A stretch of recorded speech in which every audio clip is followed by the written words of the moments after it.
Matheus Trojan está conosco ao vivo para conversar.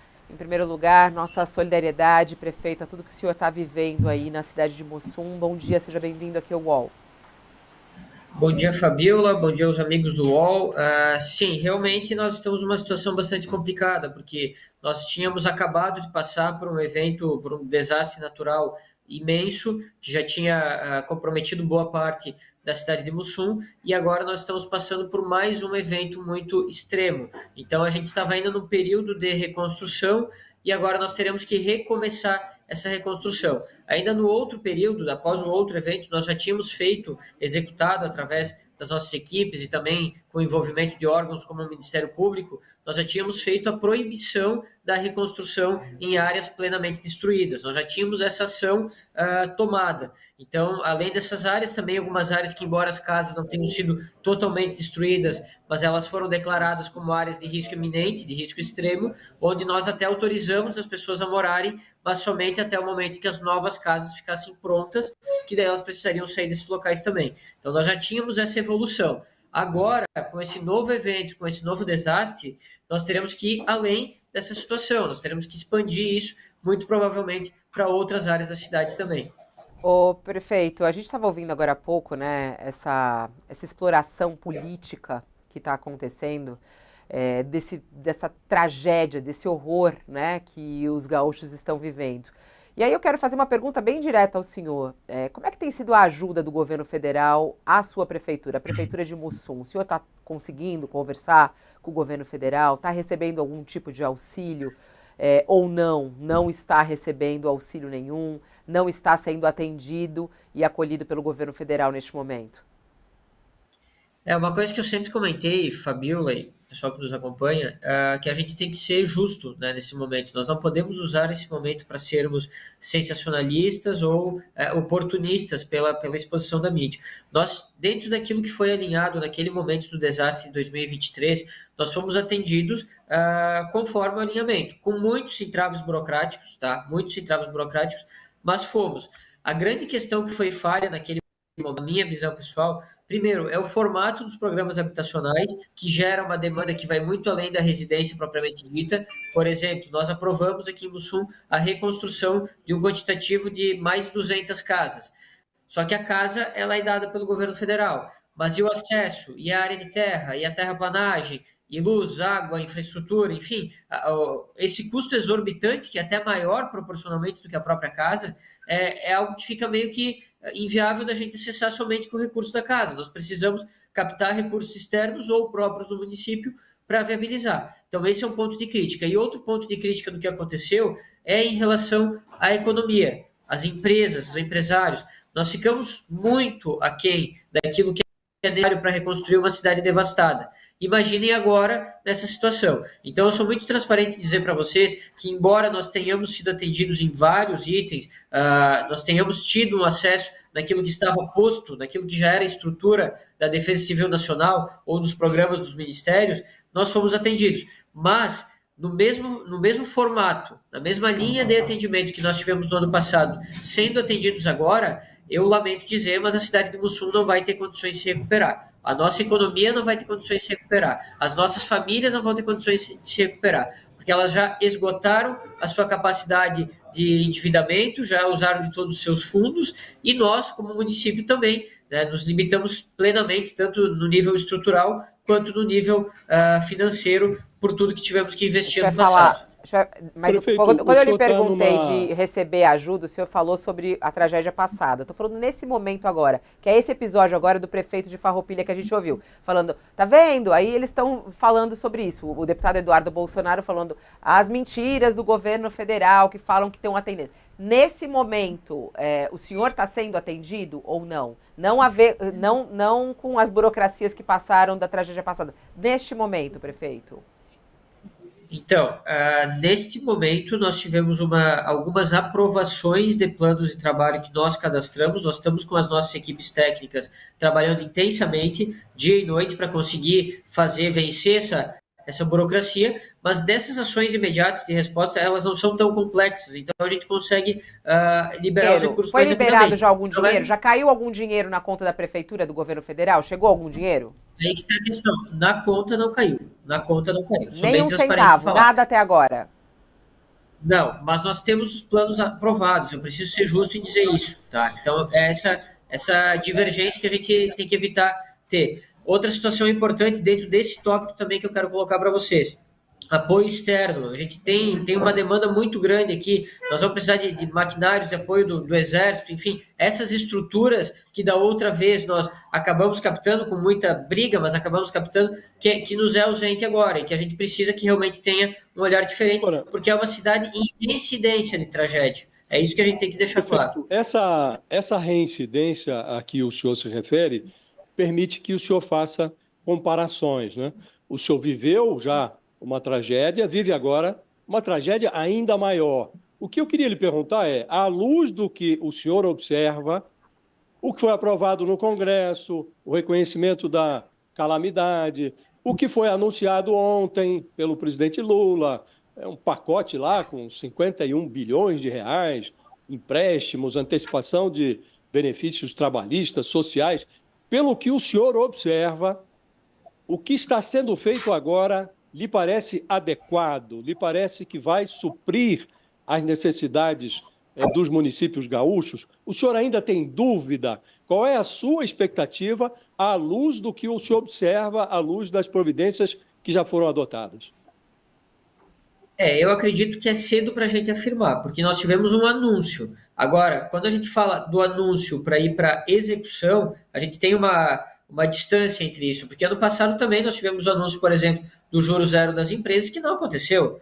Vamos ser bem sinceros, não aconteceu. Então, a gente tem que ver na prática se esses anúncios eles vão se tornar programas, vão se tornar recursos acessíveis e vão chegar onde tem que chegar. Até porque, tudo bem, nós estamos tendo anúncio de liberação de linhas de crédito. Isso vai ser excelente para as empresas atingidas de uma proporção menor ou em outras situações, ou atingidas pela primeira vez. Como as nossas empresas vão comprovar de pagamento dessas novas linhas de crédito? Como é que elas vão ter? Será que elas vão aprovar até mesmo esses créditos? Porque vamos lá, já acessaram financiamentos no ano passado. Então, esse é o ponto que a gente bate na tecla. Nós temos que ver na prática se vai ser de fato acessível. E eu destaco outra situação. A gente entende que o contexto ele é horroroso. A gente tem muito mais municípios, muito mais quantitativo de empresas, de pessoas, de famílias envolvidas, prefeituras também, nesse desastre desse momento, desse ano. Só que nós precisamos também entender que se nós não tivermos esse respaldo do governo federal, o governo do estado não vai ter condições de suportar toda essa carga. Vai ter que ampliar muito dos investimentos que já tinha feito no passado, mas vai ter um limite que não vai conseguir suprir nem sequer um percentual razoável da demanda dos municípios. Então, realmente, a gente fica muito dependente do governo federal e da facilidade, da celeridade, da desburocratização. Esses recursos têm que ser o máximo possível de fundo a fundo, sem essa necessidade de grandes cadastramentos, de grandes elaborações, porque nós não vamos ter tempo, nós não vamos ter e nós não temos condições de espera para poder reagir a essa nova catástrofe. Perfeito.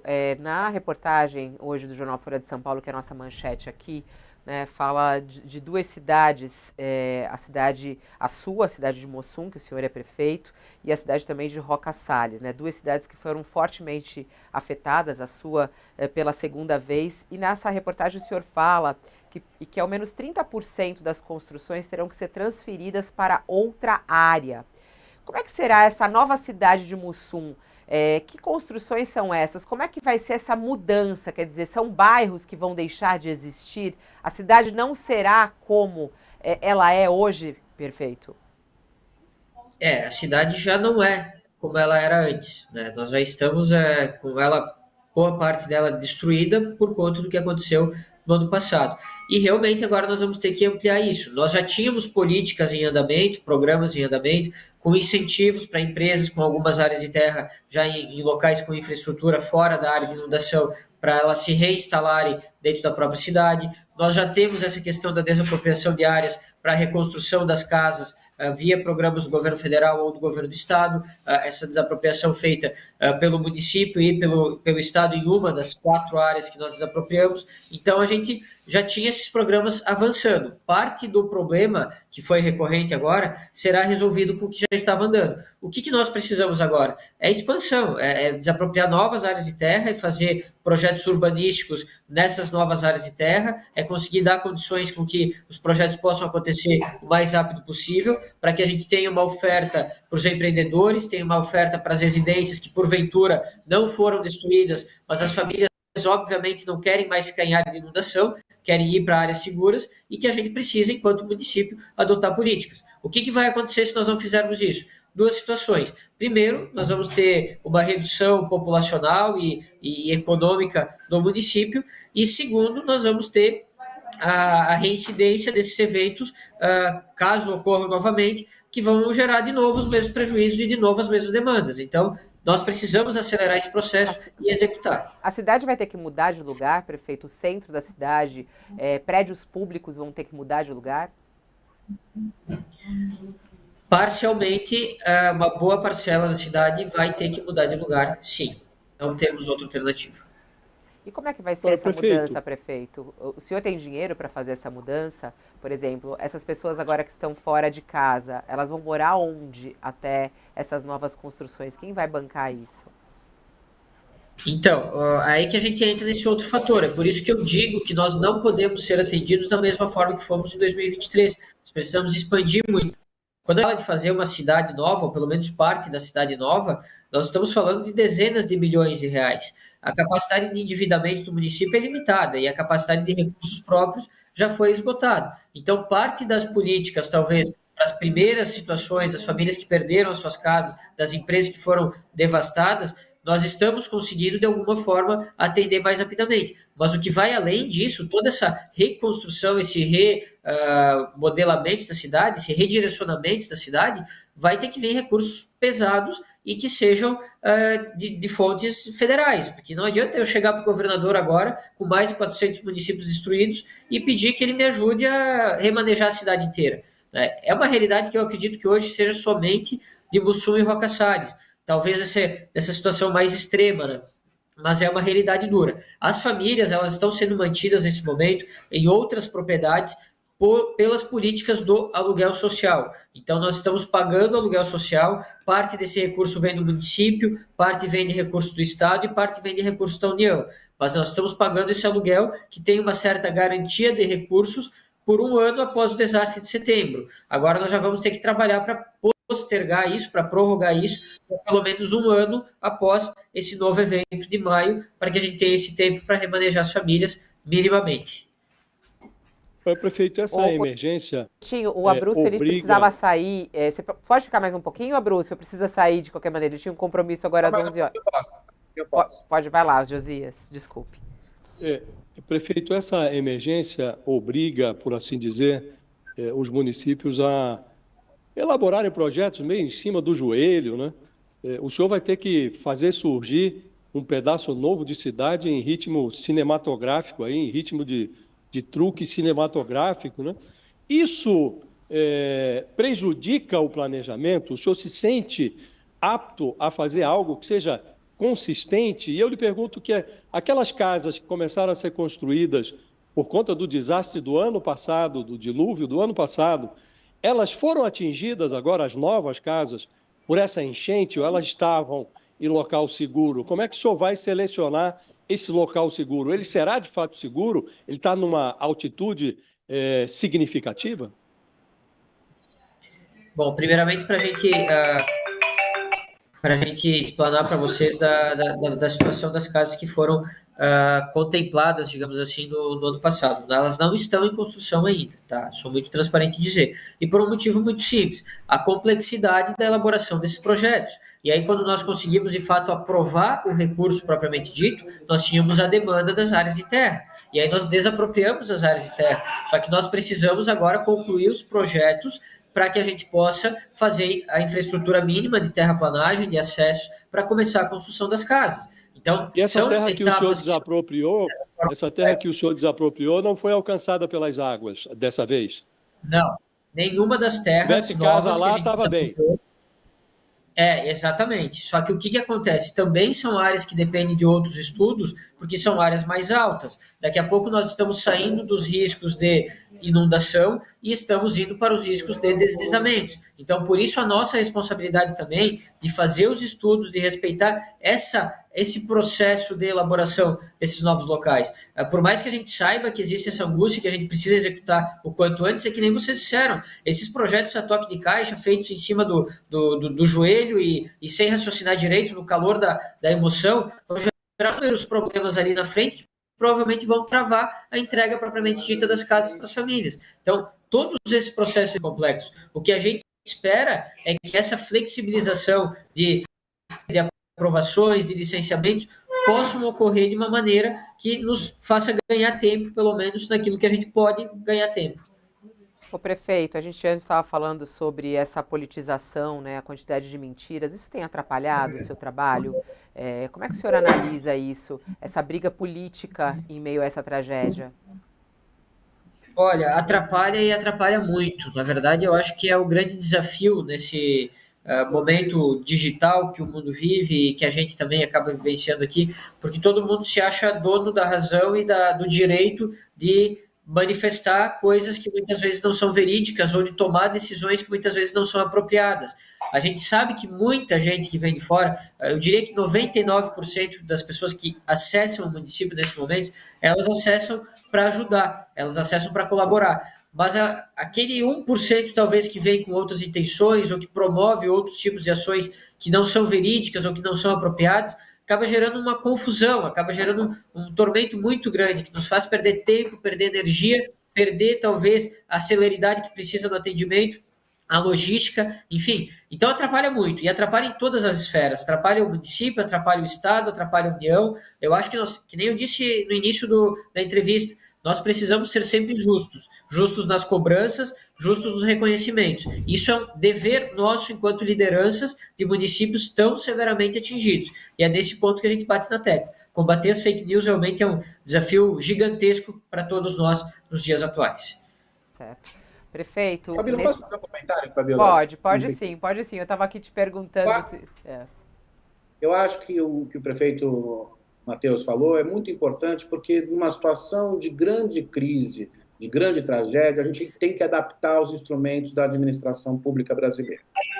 Para resolver o caso aí no Rio Grande do Sul, nós vamos ter que ter uma articulação com o TCU, uma articulação com o Judiciário, uma articulação com o governo federal, governo estadual e municipal, para algumas regras serem flexibilizadas, para termos mais recursos fundo a fundo, para que uma parte da burocracia federal, por exemplo, da CGU, esteja nos municípios do Rio Grande do Sul ajudando a montar, porque neste caso o custo do controle é muito, mas muito maior do que o necessário.